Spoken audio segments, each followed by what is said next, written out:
Steinwurf. Steine türmen gestapelt, verstolpern Halbschritte, stoßen Zehen rosig an meernahen Felsen, malen uns Kreise auf die Rückenhaut, Kiesel rundum, Wellen ewig. Die Zehen blutig gegen Steine, unsere Strandtücher inmitten Küstensand.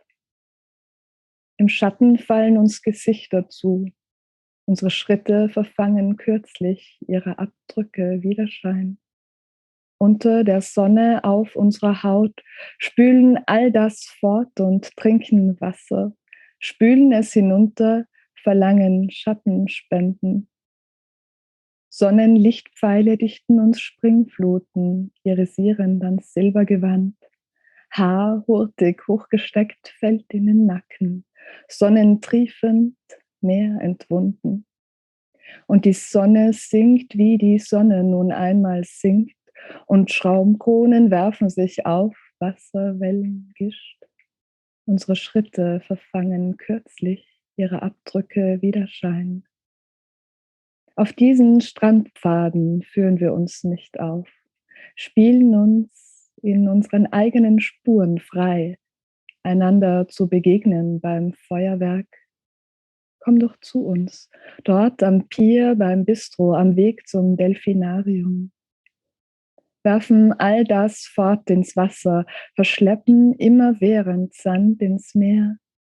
2 dunkle Male wie Molen, parallel zu deinen Schulterblättern, ein helleres, knapp darunter, glaubhaft angedeutet, Steinwurf. Wenn's fort ist, bei den Docks übers Childs Kröten hüpfen wie Steine übers Wasser, dass, wenn die Sonne es sinkt, wie ihr nachgesagt wird, dass sie nun einmal sinkt, wir all das fortspülen, fortwährend nach Wasser verlangend, all das wegwerfen für eine dürftige Schattenspende und dieses Ruf mich an, sobald du aus dem Pool steigst. See und Sand verstreichen, salzige Steinchen verstreut, umschmeicheln deine Kanten. Immerzu lässt der Sonnenuntergang den Horizont sinken. Schweiß.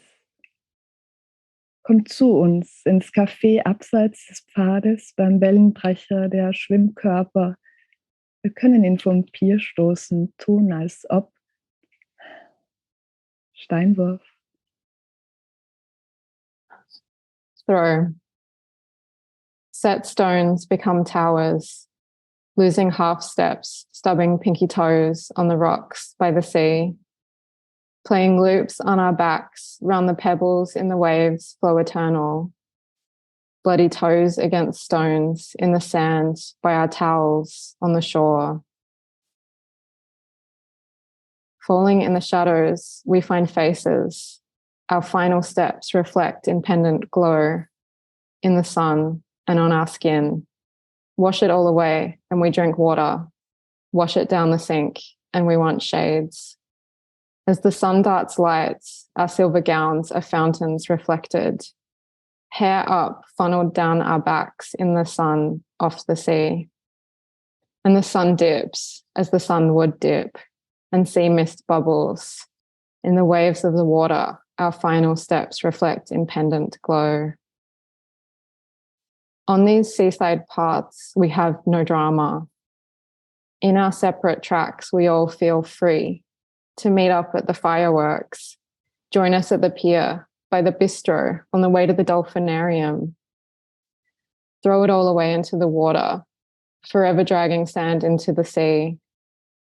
2 dark moles bilaterally below your shoulder blades, and a lighter one reflected just beneath. Throw. So once it's gone, skipping over turtles by the docks, so that when the sun dips, like they always said it would dip, you can wash it all away on wanting water, throw it all away on needing shade.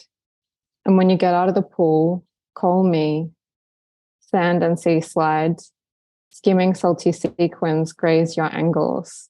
The forever sunset sinking the horizon, sweat. Join us at the cafe off the path to the pontoon by the breaker, and we can pitch it off the pier to make believe. Throw.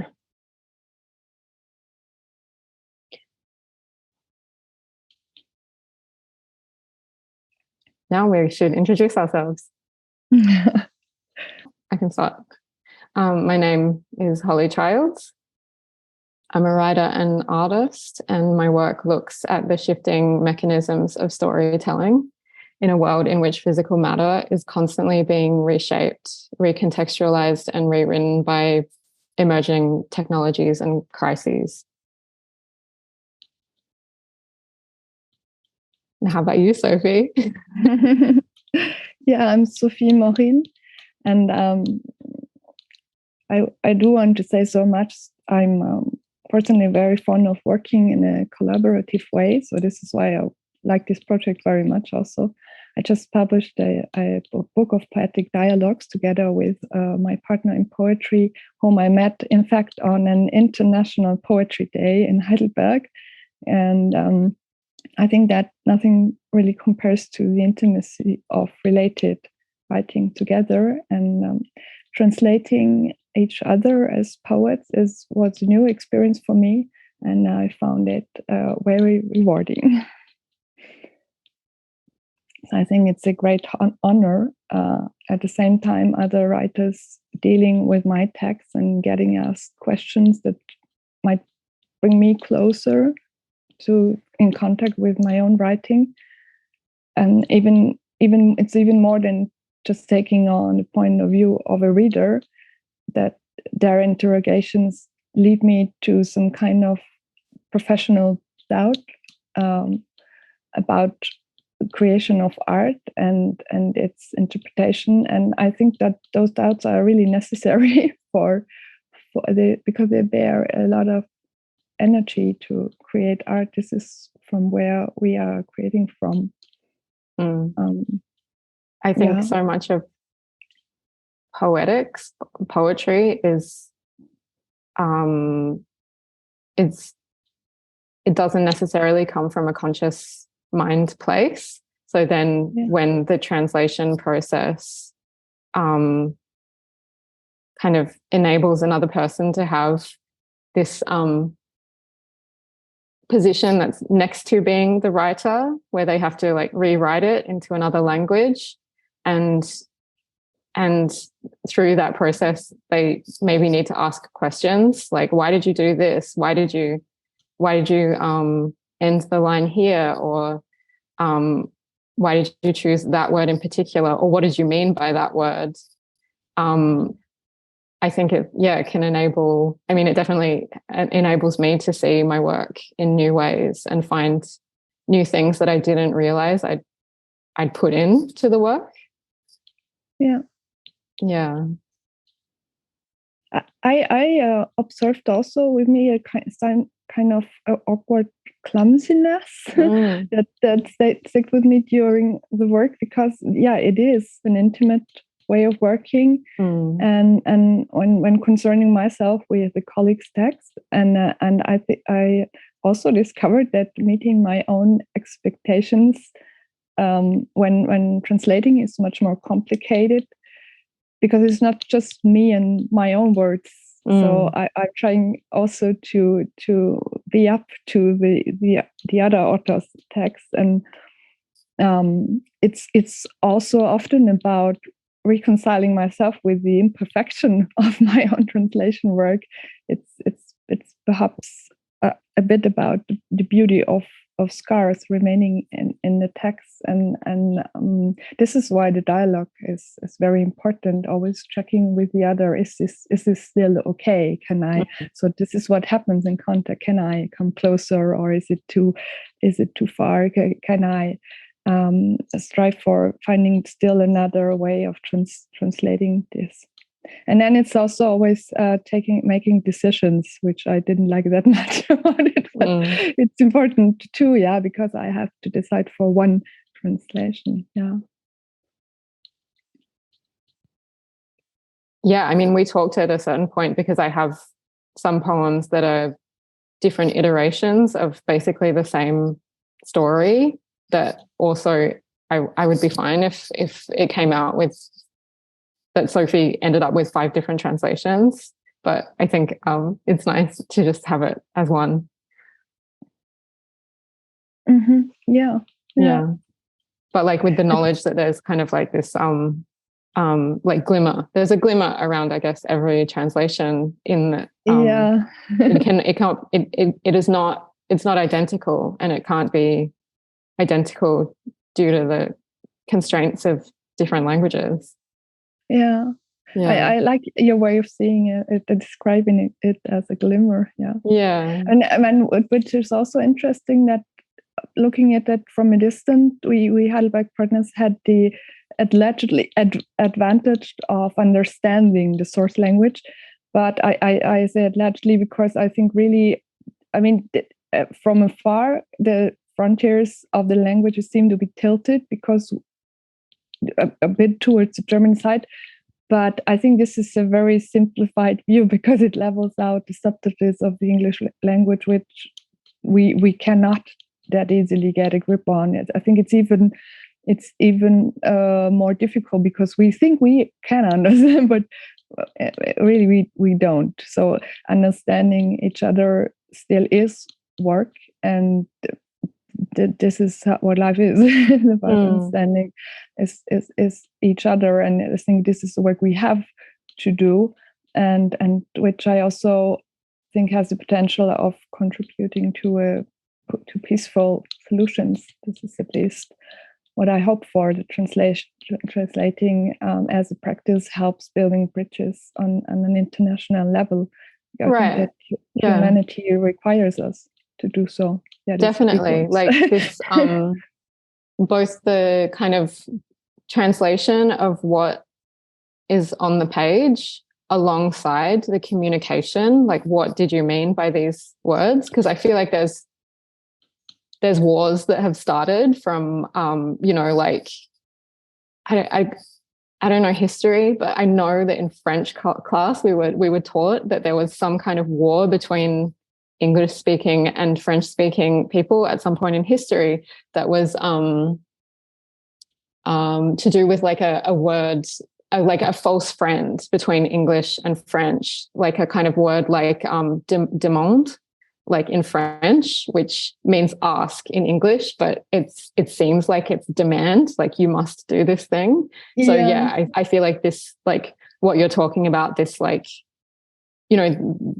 the skill that you have that I absolutely don't have is that you can look at an English language text and like, kind of word for word or line for line, you can translate it into German, but then to like, get the nuance or to like, align it with like what the writer's intentions were, then there's this secondary layer, which is the kind of communication, face to face or both in the same Google document or something like this, like working together to align, the meanings. There was a good idea of yours to work together in a Google document because we could easily trace our comments, and it was a really good idea. We started off quite early, I think, and then the others also did. I mean, we did kind of specialize in the beginning on one specific counterpart on the other side of the world. So the tenor is 5 and 5 on that, and I think this is it's valid to do so in order to kind of start listening in. I don't know if this is the correct word, but I mean, so listening in the literary flow of the other.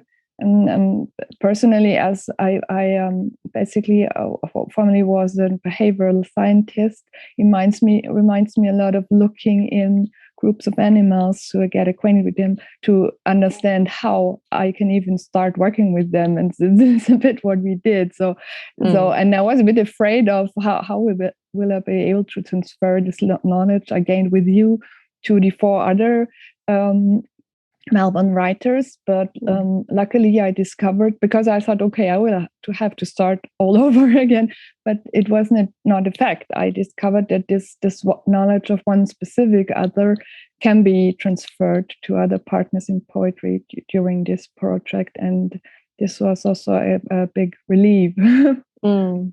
Yeah.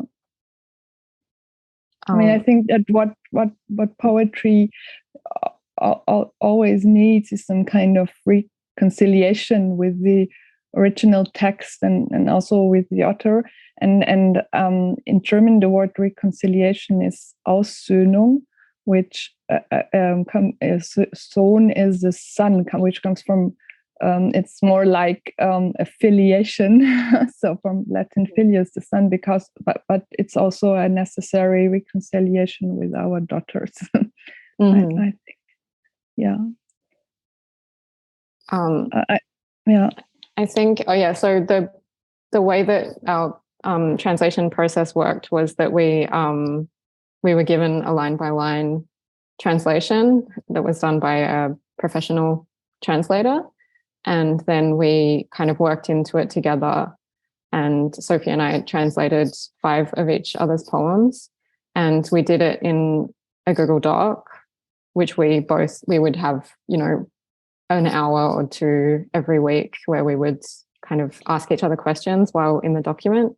And I think that the thing that a kind of shared document that is live can do is kind of create a space where, you're on opposite sides of the world, but you're both in this document. Yeah, so it bridges a lot of the distance that if you were working in separate documents, you couldn't both like mentally be in the same space. So that's how we did it. And Sofie, I feel like you used your knowledge of English, and I used like different translation softwares that would give me, like slightly different like colors to the poems, like one might translate a word, specific words, it had kind of like a thesaurus function where, different translating softwares would like create different lines or different meanings. And then, Sofie, you would be like, this is kind of more like what I thought, but that one's interesting too. So we could kind of follow threads that way too.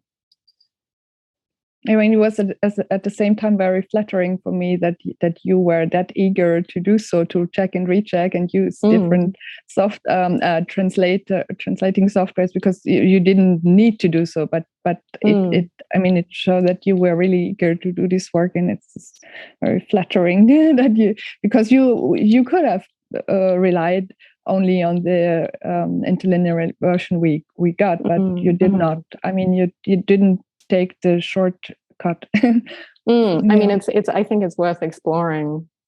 Like finding the lay of the land. Finding what the layers are, or what the kind of adjacent options could be. Yeah.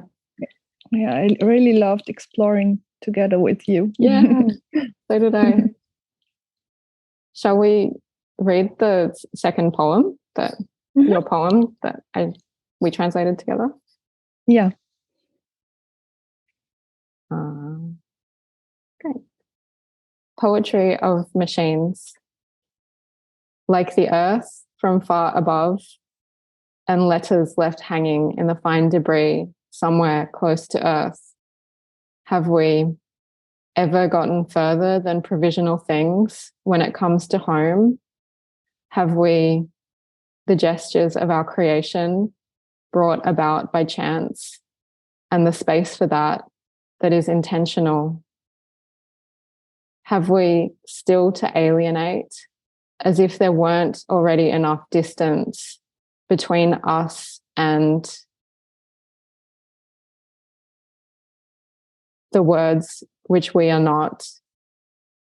A cool wind blows, and I want to know, how cold will we be when it dies down?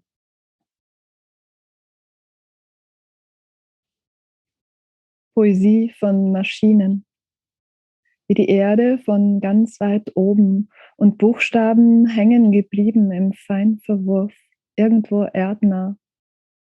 Sind wir denn über Vorläufiges je hinausgekommen, wenn es Heimat heißt?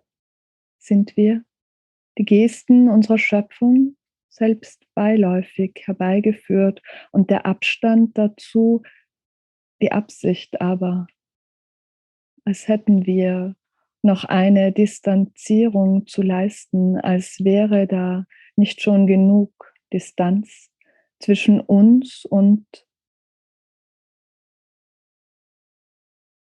den Worten, die wir nicht sind, weht ein kühler Wind. Und ich will wissen, wie kalt wird uns erst, wenn er sich legt. Thank you, Sophie. Thank you, Holly.